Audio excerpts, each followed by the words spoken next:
Tonight, the world has narrowed down to a single point of warmth and a universe of ice.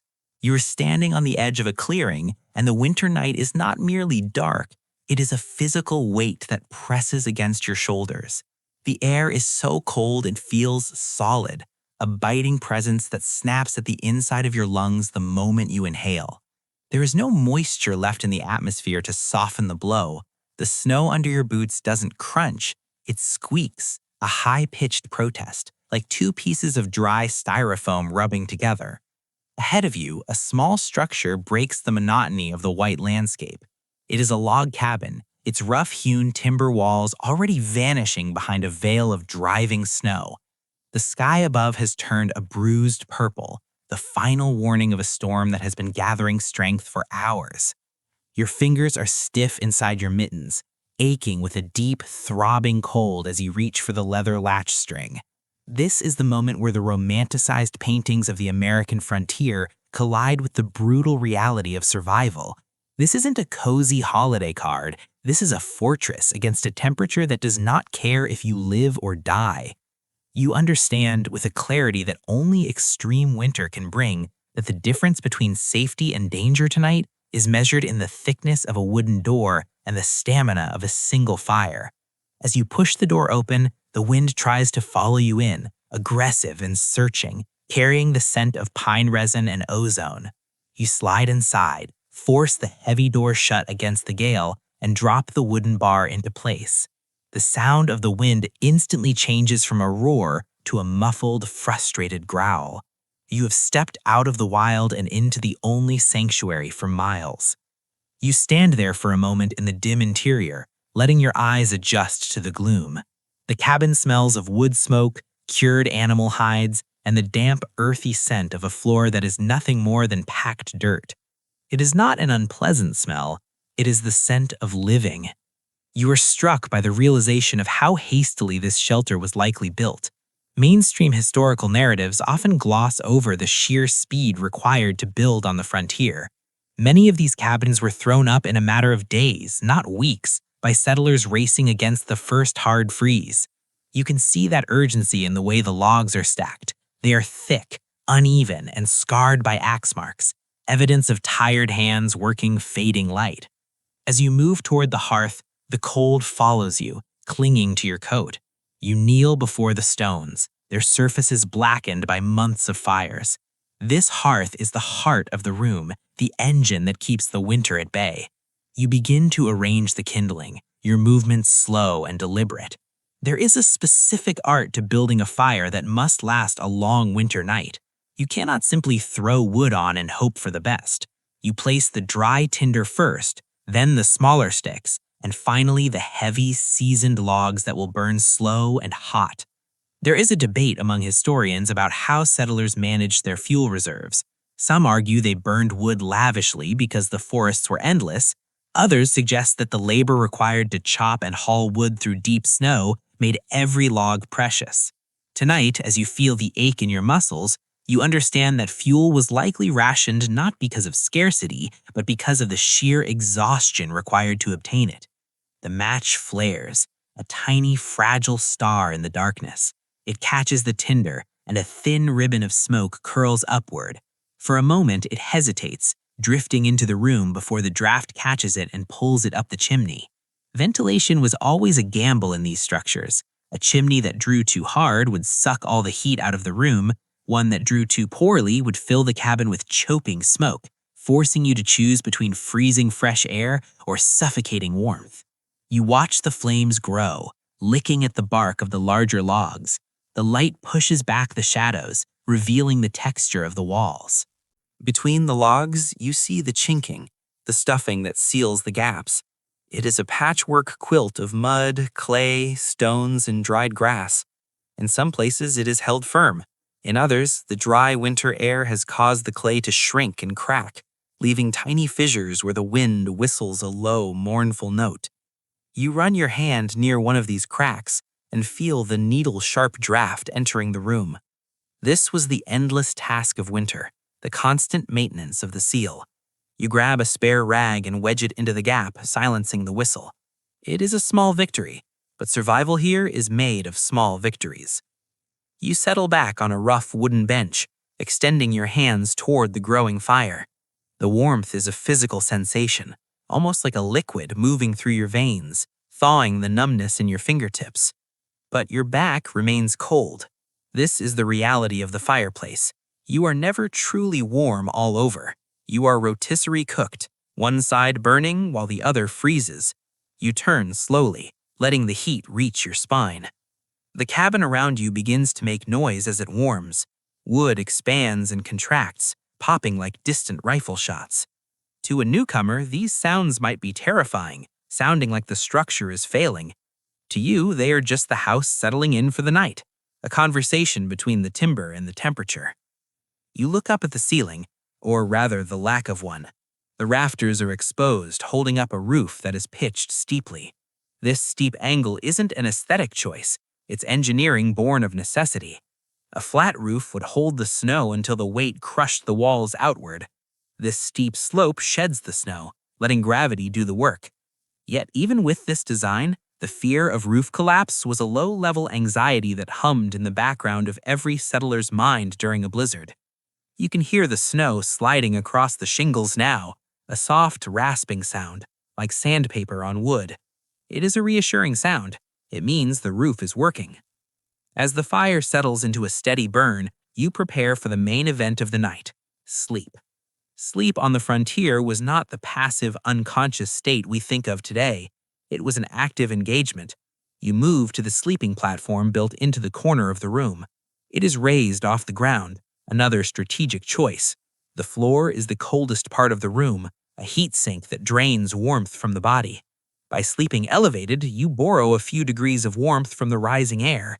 The mattress is a tick stuffed with straw or dried corn husks.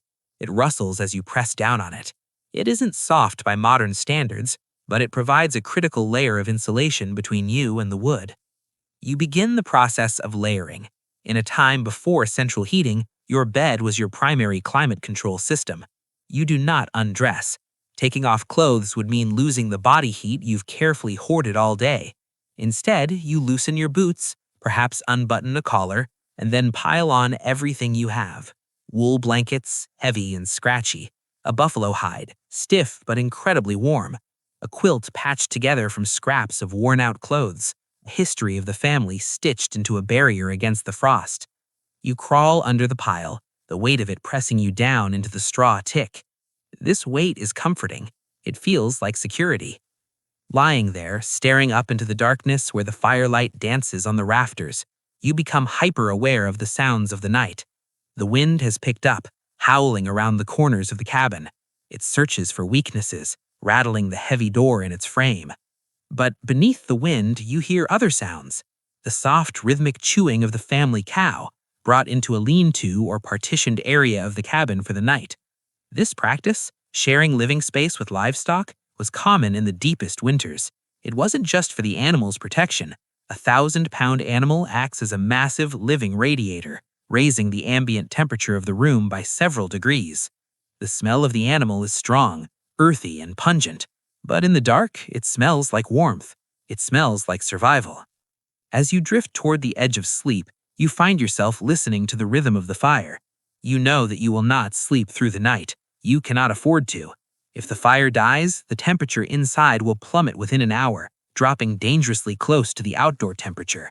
You have trained yourself to wake at intervals, a subconscious alarm clock set by the dropping temperature. You will wake, shiver, drag yourself from the warmth of the blankets, feed the fire, and dive back into bed before the cold catches you. This segmented sleep, waking and sleeping in shifts, was the natural rhythm of winter life. It wasn't insomnia, it was maintenance. Your mind wanders as your body warms up. You think about the isolation. Miles of snow-choked forests lie between you and the nearest neighbor. There is no help coming if something goes wrong. This solitude could drive some to the brink of madness, a condition sometimes called cabin fever. But tonight, the isolation feels different. It feels protective. The storm has cut you off from the world. But it has also simplified your existence. There are no demands on your time. No fields to plow, no trade to conduct. There is only this room, this fire, and the imperative to stay warm. The world outside has ceased to exist, leaving only the immediate reality of wood, stone, and flame.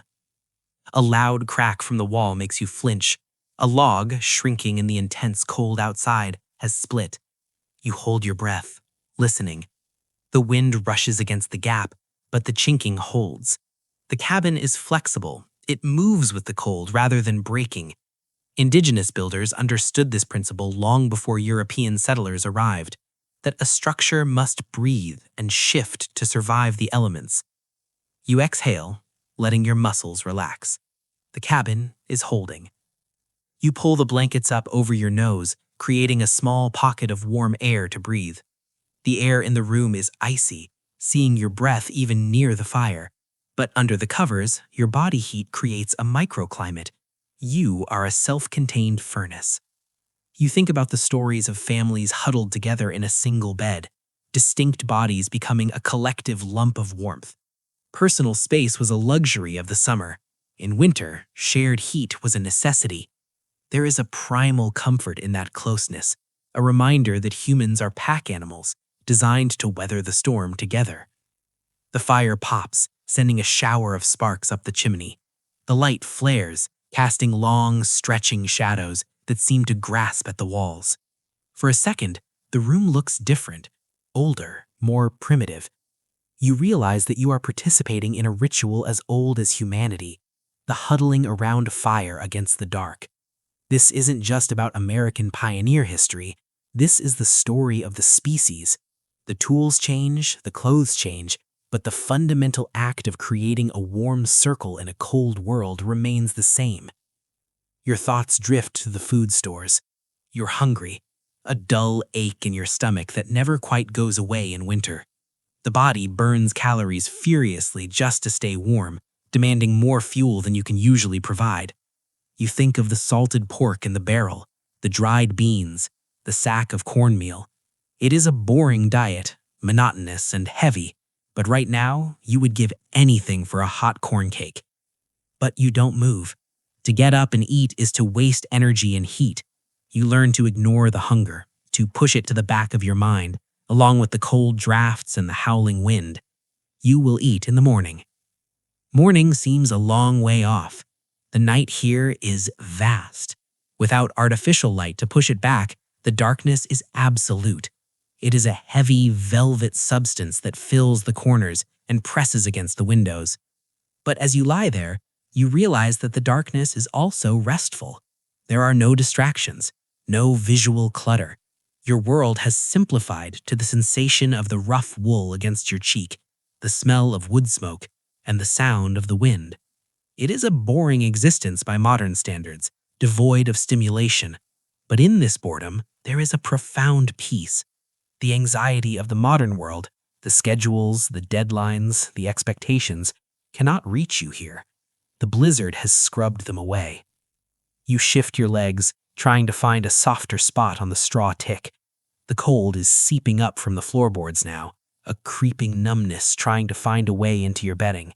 You tuck your feet in, curling into a ball. This fetal position is instinctive, the body trying to minimize its surface area. You wonder if the morning will bring clear skies or more snow. If it clears, the temperature will drop even further, a brittle, shattering cold that freezes boiling water before it hits the ground. If it snows, the insulation of the drifts against the walls might actually keep the cabin warmer. It is a strange paradox. Being buried in snow can be the warmest place to be. The fire is dying down to a bed of glowing coals. The light in the room shifts from dancing yellow to a steady, pulsing deep red. This is the best kind of heat for sleeping, a steady, radiating warmth that penetrates deep into the room. You know you should get up and put one more log on to bank it for the night, covering the coals with ash to keep them smoldering until dawn. But for just another moment, you stay under the warmth of the hides. You listen to the storm raging against the walls, a chaotic violence separated from you by only a few inches of timber and mud. Finally, the necessity outweighs the comfort. You throw back the covers, and the cold air hits you like a physical blow. You rush to the fireplace, your breath clouding in the red light.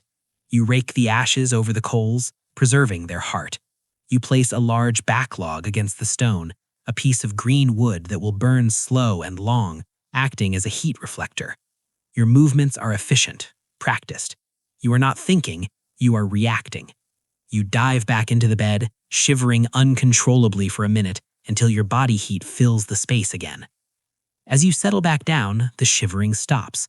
You feel a heaviness in your limbs, the true fatigue of survival.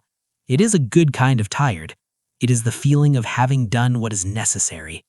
The cabin is secure, the fire is banked, the animals are safe. You have done your part. Now you must trust the wood and the stone to do theirs. You close your eyes. The sound of the wind begins to fade, becoming a rhythmic lullaby. The creaking of the logs blend with the breathing of the livestock. The smell of the smoke becomes the smell of home. You drift into a light but restorative sleep, ready to wake at the slightest change in temperature, ready to tend the fire, ready to face the morning. But for now, in the heart of the storm, in the center of the winter, you are warm. And that is everything.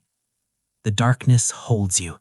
The cold waits outside, and the slow, boring, beautiful rhythm of the winter night carries you forward.